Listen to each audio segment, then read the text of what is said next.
Rais wa Marekani Donald Trump amesema kuwa mazungumzo na Irani yanaendelea kwa lengo la kupunguza mvutano katika eneo la Ghuba, hata wakati jeshi la Marekani lilipotangaza kuwa limeidungua droni ya Irani iliyokaribia meli yake ya kubeba ndege za kivita katika bahari ya Arabia. Trump aliwaambia waandishi wa habari ikulu ya White House siku ya Jumanne kwamba Washington inafanya mazungumzo ya Iran hivi sasa, lakini alikataa kueleza mahali mazungumzo hayo yanafanyika. Mazungumzo yapo kila mahali, lakini wanataka kufanya jambo fulani na tutaona kama jambo hilo litafanikiwa, alisema. Aliongeza kuwa walikuwa na nafasi ya kufanya jambo fulani hapo awali, lakini haikufanikiwa na tukafanya operation ya Midnight Hammer. Sidhani kama wanataka hilo litokee tena, akirejea operesheni ya mwezi Juni mwaka jana ambapo jeshi la anga na jeshi la wanamaji la Marekani lilishambulia vituo vitatu vya nyuklia vya Iran.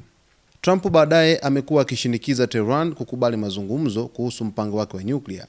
Amekuwa akitishia mara kwa mara kuishambulia Iran tena kufuatia hatua kali za serikali hiyo dhidi ya maandamano ya kupinga utawala.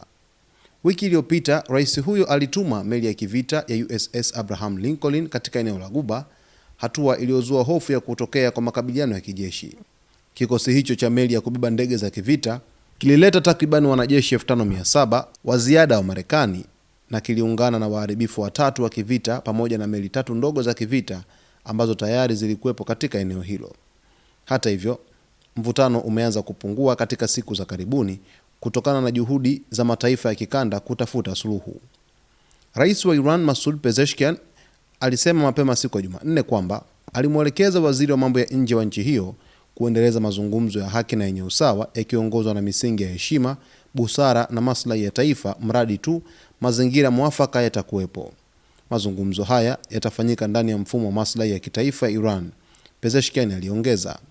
Rais Trump amewahakikishia watu kwamba mazungumzo yanazidi kuendelea kati ya Iran pamoja na Marekani, na mazungumzo hayo yanalenga zaidi ili kuweza kupunguza mvutano ambao unaongezeka kati ya Iran pamoja na Marekani, hasa mjadala ukiwa ni sakata la nyuklia la nchi hiyo.